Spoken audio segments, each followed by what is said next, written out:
दोस्तों, आज का फिल्म का नाम डायरी है। यह एक ऐसा माइस्टीरियस केस है जो अपने आप में ही उलझी हुई है और यह सस्पेंस और थ्रिल से भरपूर है। तो दोस्तों, बिना देरी के इस फिल्म को स्टार्ट करते हैं। तो दोस्तों, मेरा नाम है रौनक और आप देख रहे हैं रिकैप इंसाइड। तो दोस्तों, फिल्म को बिना देरी के शुरुआत। तो दोस्तों, फिल्म की शुरुआत में हम एक कपल को देखते हैं जो रात के समय ड्राइव करके कहीं जा रहे हो। तो उसकी पत्नी सो रही होती है। तो उसका हस्बैंड बोलता है कि यहाँ से कुछ दूरी आगे एक ऐसा जगह है जहाँ पर कोई भी आदमी जाता है तो वहाँ पर एक औरत एक छोटा सा लड़का कार के सामने आ जाता है। अगर कोई उसे बाहर निकल के बोलने या फिर देखने जाता है तो वह सब उनको मार देती है। ये सुनते ही वह औरत बहुत डर जाती है और उसका हस्बैंड हंसने लगता है। लेकिन थोड़ी देर बाद वह 13 हेयर पिन के पास पहुंचता है तो उसके साथ कुछ ऐसा होता है जिसकी वजह से वह घबरा जाता है और उसकी कार एक बड़े चट्टान से जाके टकरा जाती है, जिसकी वजह से उन दोनों की स्पॉट मृत्यु हो जाती है। उसके बाद यह खबर अगली सुबह हर न्यूज टीवी पर आग की तरह फैल रही थी। और उसके बाद हम एक पुलिस ट्रेनिंग सेंटर को देखते हैं जहाँ पर सभी पुलिस वाले का आज ट्रेनिंग का आखिरी दिन होता है। तो सीनियर उन सभी से कहता है कि तुम सभी लोग पुरानी बंद पड़े केस पर काम करना,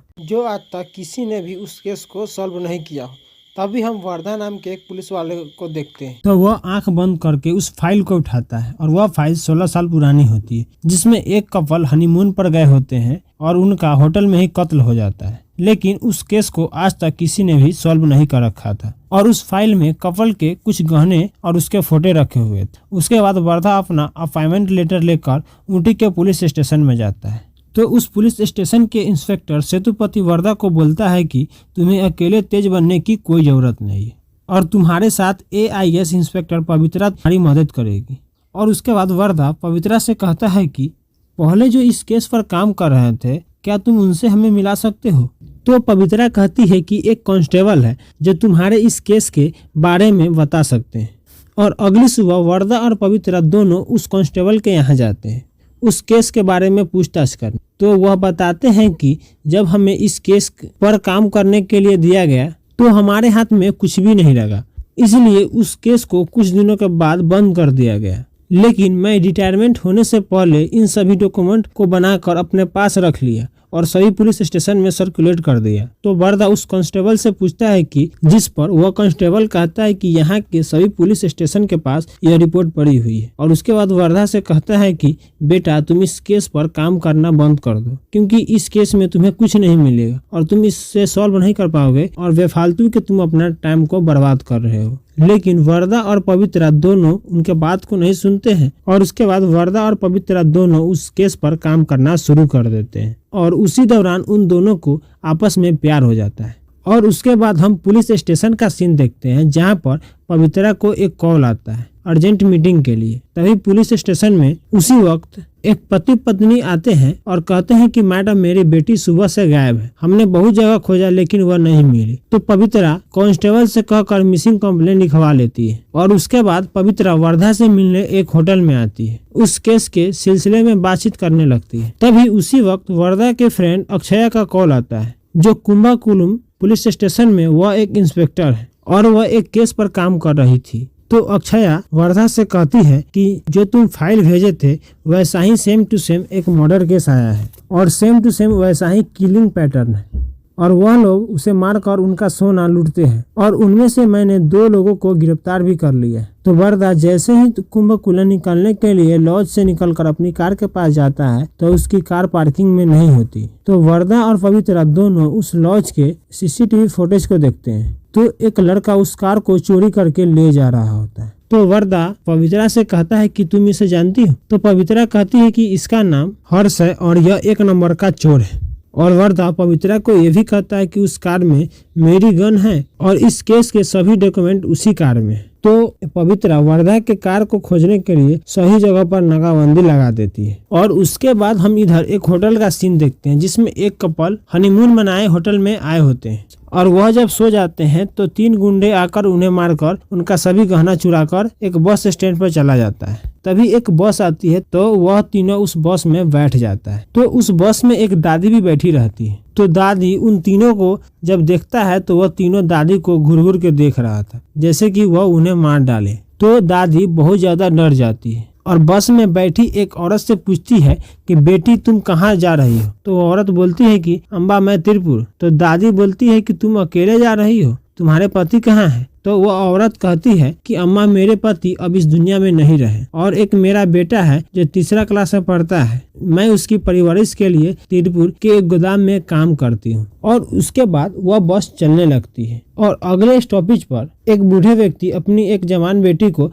बस में बैठाकर चले जाते हैं। और उसके बाद हम इधर एमएलए का घर का सीन देखते हैं, जहां पर एमएलए की बेटी अपने प्रेमी के साथ भाग गई होती है। तो एमएलए अपने सभी आदमी से कहता है कि मेरी बेटी 30 मिनट पहले अपने कमरे में ही थी, इसीलिए वो अभी ज्यादा दूर नहीं गए होंगे, तो तुम लोग जाके उसे पकड़ लाओ। तो वह एमएलए के आदमी उसकी बेटी को खोजने जाता है और इधर उसकी बेटी और उसका प्रेमी दोनों वह उसी बस में आके बैठ जाती है जिसमें वह दादी बैठी हुई होती है। और उसके बाद वरदा और पवित्रा दोनों एक गैरेज में जाती है, जहां पर कुछ गुंडे एक लड़की को छेड़ रहा था, तो वह उसे बचाती है और उनके पेरेंट्स को हवाले कर देते हैं। और उसका वरदा जिस गैरेज में उस लड़की को बचाता है उसकी कार वहीं पे लगी होती है। तो वह उस दुकानदार से पूछता है कि इस कार के अंदर एक बैग था, सो कहाँ गया? तो वह दुकानदार बोलता है कि मुझे नहीं पता है, क्योंकि वह मुझसे पैसा लिया और चाबी देकर चला गया। और उसके बाद वही बस को देखते हैं जिसमें दादी और एमएलए के बेटी बैठी होती है। तो उस बस के सभी लोग उनसे पूछते हैं कि तुम लोग कौन हो और इतना डरे हुए और घबराए हुए क्यों हो? तो वह दोनों डरकर बताती है कि हम दोनों बचपन से ही प्यार करते हैं और हम दोनों एक दूसरे से शादी करना चाहते हैं, लेकिन हमारे पापा इनसे शादी नहीं होने दे रहे हैं और इनके पापा को भी मार दिए जान से। बस इतना सुनकर बस के सभी लोग उन दोनों को एक मंदिर में रुककर शादी करा देती है। और उसके बाद उस बस से कुछ परिवार उतर जाते हैं और अपना घर जा रहे होते हैं। तभी वहां पे एमएलए का आदमी आता है और उनसे एक लड़की का फोटो दिखाकर कहता है कि तुम इन्हें जानते हो? तो वह दादी बताती है कि मैं इन्हें नहीं जानती हूँ। तभी उनकी छोटी पोती बोलती है कि हाँ मैं इन्हें जानती हूँ, मैंने अपने बस में ही देखा था। तो एमएलए के आदमी उस दादी और पूरे परिवार को अपने कार से कुचल देता है झूठ बोलने के कारण। और उस बस में दादी बहुत डरी होती है। तभी एक आदमी आकर दादी से पूछता है कि दादी आप अजीब सा बर्ताव क्यों कर रहे हो? तो वह कहती है कि मैंने इस बस में भूत देखा है। तो वह आदमी कहता है कि दादी भूत कुछ नहीं होता है, भूत कहकर मुझे डराओ मत। लेकिन दादी भूत कहकर रोने लगती। उसके बाद दादी उस लड़के से कहते हैं कि आगे एक लड़की बैठी हुई, तो तुम उसे जाकर उठाओ। तो वह लड़का जैसे ही उसे जाके उठाता है तो उसके मुंह पूरे भूत लेखन लग रहा था और वह देखकर डर जाता है। और उसके बाद बस अगले स्टॉपेज रुकती है तो वह दोनों उतर जाते हैं। तो वहां के निकट पुलिस स्टेशन में शिकायत दर्ज करवाने जाते हैं, लेकिन रास्ते में ही वरदा और पवित्रा उधर से आ रहे होते हैं। तो वह लड़का उन्हें रोककर वो सभी बातों को बताता है। तो वरदा पवित्रा से कहता है कि शायद उस बस में ही मेरा कार चोरी करने वाला होगा, तो मैं जाकर देखता हूँ। और उसके बाद हम फिर बस का सीन देखते हैं जिसमें वह 3 चोर सभी लोगों का बैग चोरी कर रहे थे। तभी एक बच्ची देख लेती है और कहती है कि अंकल आप बैग क्यों चोरी कर रहे हैं? इतनी ही देर में उस बच्ची के पिताजी उठ जाते हैं और उन 3 चोरों को मारने लगते हैं, लेकिन वह चोर उस बच्ची के गर्दन पर चाकू रख देता है और बस रोकने के लिए कहता है। उतने ही देर में उधर से वरदा आ जाता है और उन तीनों चोर को बहुत मारता है और उन्हें रस्सी से हाथ पैर बांध के सीट में बांध देता है। और जब वरदा उन चोरों के बैग को चेक करता है तो उस बैग में गहने ही गहने मिलते हैं और उस बैग में एक ऐसे गहने मिलते हैं जो सेम टू सेम 16 साल पुरानी वाली फाइल में वैसा ही थी। और उसके बाद वरदा उन तीनों चोरों का नाम पूछता है तो वह तीनों चोर अपना अपना नाम बताता है। तो वरदा को याद आता है कि यह नाम वरदा के फ्रेंड अक्षय ने बताई थी। और उसके बाद वरदा उन चोरों से पूछता है कि तुम लोग यह गहने कहाँ से लाए हो? तो वह बोलता है कि ऊटी के एक होटल में एक कपल थे, हम लोगों ने उन्हीं को मारकर सभी गहने लूटकर लेके आए हैं। तो वरदा कहता है कि ऊटी के कौन से होटल में? तो वो कहते हैं कि मुझे नहीं पता उस होटल का नाम क्या है। उसके बाद वरदा ऊटी के पुलिस स्टेशन में कॉल करता है और उनसे कहता है कि ऊटी के सभी होटल में जाके चेक करो कि किसी आदमी का मर्डर हुआ है। तो ऊटी के सभी होटल में जाते हैं और उसे चेक करते हैं। और उसके बाद वरदा बस के सभी पैसेंजरों का नाम पूछता है और उसका पता भी। तो उसमें से एक लवर होते हैं और उसका नाम एजल होता है और उस लड़की का नाम राघवी होता है। तो वरदा उन दोनों के पेरेंट्स के बारे में पूछता है।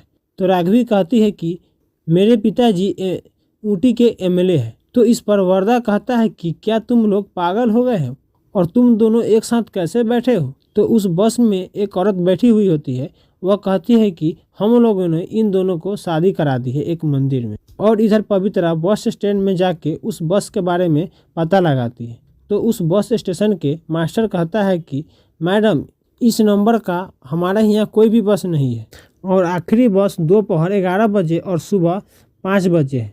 यह सुनने के बाद पवित्रा का होश उड़ जाता है और वह वर्धा को कॉल करके बताती है कि तुम जिस बस में जा रहे हैं वैसा कोई बस है ही नहीं। जिसे सुनने के बाद वर्धा के पैरों तले जमीन खिसक जाते हैं।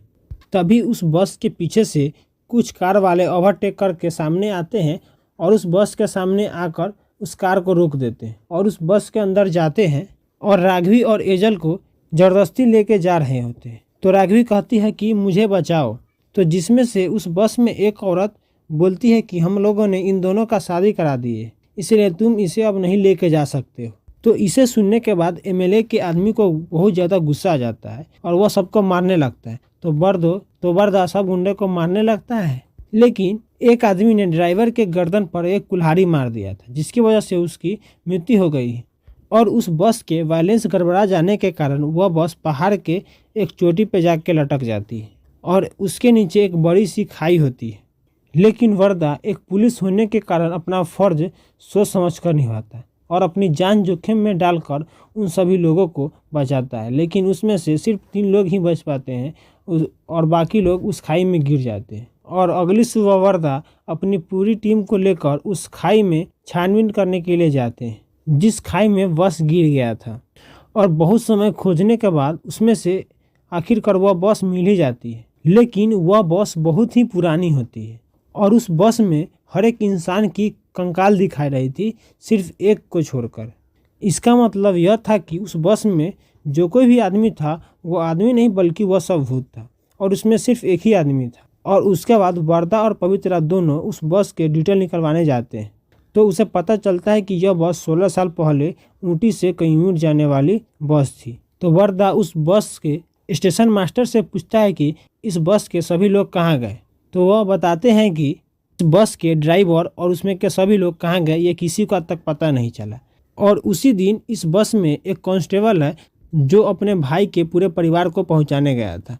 उसके बाद वह बस लापता है। लगभग यह 2000 की बात है। तो वर्धा बोलता है कि यह बस एक खाई में गिर गई थी। उसके बाद वर्धा उस होटल में जाता है जहां पर उन दोनों कपल की मर्डर हुआ था। तो उस होटल के ऑनर बोलते हैं कि इस मर्डर के दौरान हमारे इस होटल में बहुत बदनामी हुई थी। उसके बाद वर्धा उस कांस्टेबल के यहाँ जाता है, पूरी सच बात को बता देता है। तो वह कांस्टेबल रोने लगता है और कहता है कि मुझे लगा कि मेरे भाई और पूरे परिवार को लेकर कहीं अच्छे से कमा कर अच्छी जिंदगी जी रहा होगा। और उसके बाद वर्धा को बस के स्टेशन मास्टर एक फोटो दिखाकर कहते हैं कि यही एक कपल है जिनका उस रात होटल में मृत्यु हो गई थी। लेकिन इस घटना पर पवित्रा बिल्कुल भी विश्वास नहीं करती। तो वर्धा कहता है कि अगर तुम्हें विश्वास नहीं हो रहा है तो तुम गूगल पर 375 लिखो तो तुम्हें सब पता चल जाएगा और विश्वास भी होने लगेगा। तो पवित्रा जब गूगल पर 375 सर्च करती है तो उसको भी विश्वास होने लगती है। उसके बाद वर्धा सभी पुलिस फोर्स को लेकर एमएलए के घर जाता है एमएलए को गिरफ्तार करने, क्योंकि एमएलए ने अपनी बेटी का मर्डर जान से ही करवाया था। और उसके बाद वर्धा चर्च में जाता है। तो उस चर्च के टीचर कहते हैं कि जिस दिन उस बस का एक्सीडेंट हुआ था उस दिन भी तुम्हारे माता पिता भी मारे गए और उसी बस के टक्कर की वजह से, और उस कार में तुम भी थे, लेकिन तुम्हारी जान बची हुई थी और तुम्हारे पापा मम्मी की जान चली गई थी। तो मैंने तुम्हें लाकर, और उसके बाद यह कहानी 4 साल बाद शिफ्ट होती है। तो हम देखते हैं कि वर्धा और पवित्रा दोनों एक दूसरे शादी कर लिए हैं और उन दोनों का एक छोटा सा बच्चा भी होता है। तो वर्धा जब ब्रेकफास्ट कर रहा होता है तो एक कॉल आता है। तो वह कॉल उसकी दोस्त अक्षया की होती है। तो अक्षया अपनी बर्थडे पार्टी पर वर्धा को बुला रही होती। तो वर्धा कहता है कि मेरे पेरेंट्स का कल डेथ एनिवर्सरी है तो मैं नहीं आ पाऊंगा। जिसपे पवित्रा कहती है कि कल 29 फरवरी 2020 है और यह लीव ईयर भी है और वह बस 4 साल पहले कल के ही दिन ही एक्सीडेंट हुआ था। इसका मतलब यह है कि यह बस लीव ईयर में एक बार आता है। तो वर्धा बिना कुछ सोचे समझे